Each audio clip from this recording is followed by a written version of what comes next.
På en dag, hvor det mest har handlet om guldmedaljer og nedrykning, så handlede det for FC Midtjylland om at få sat et ordentligt punktum for sæsonen på SAS Arena foran eget hjemmepublikum. Og Midtjylland startede også kampen allerbedst. Her boring ind i hovedet på Christian Sivebæk.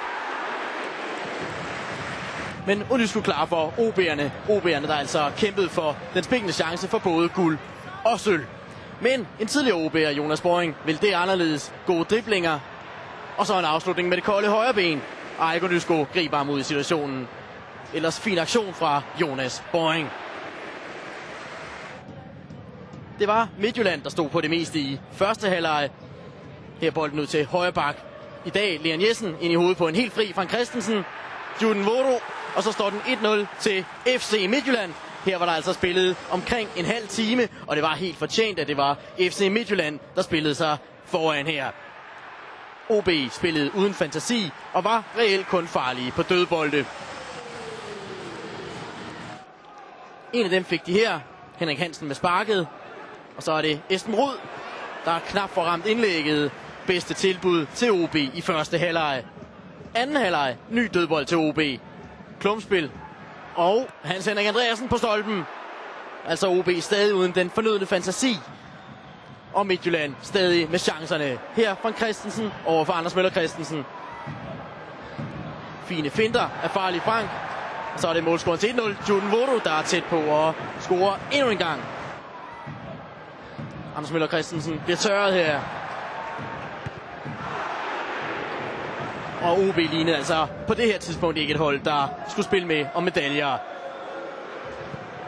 Ny chance til Midtjylland denne gang. Frank Christensen. Også stor redning af Unysko. På det her tidspunkt, der holdt han OB ind i kampen. Den sidste halve time var OB bedre med, og det blev sat i gang af den her aktion. Esben Ruud. Tilfældigt står den lige pludselig 1-1. Målscorer er i det her tilfælde Demba Nuren. Ikke et af de kønneste mål i sæsonen, men 1-1 blev det her for OB.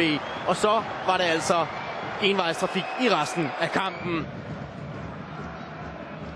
Djemba til Peter Usaka. Bang, en overlægger i vejen for et føringsmål til OB. OB, der på det her tidspunkt spillede med 3 angribere. Thomas Helvig blev byttet med Bjørn Rundstrøm mod slutningen nemlig. Her Esben Ruud, OB's bedste i dag. Og Lasse Heinze får blokeret. Vi er i de sidste 10 minutter nu. Hårdt pres på FC Midtjylland. Her Bjørn Rundstrøm, og det er igen Esben Ruud, der kommer til, men også igen Lasse Heinze. Sidste chance i kampen, Peter Nyman. Lige over mål, og så bliver det altså ved 1-1. OB snubler i kampen om at få bedre medaljer end bronze. Ja, vi vandt jo ikke, så det var jo ikke godt nok i forhold til, hvad vi havde håbet på, men jeg synes, spillerne viste den vilje og energi den sidste halve time, som vi skulle bruge. Og der må man sige, der havde vi jo muligheden for at vinde. Men den første time, der er Midtjylland nok farligst. Når man ser på kampen, så vil vi selvfølgelig gerne have haft den lukket lidt før. Vi må sige, at til sidst kommer vi under et hårdt pres.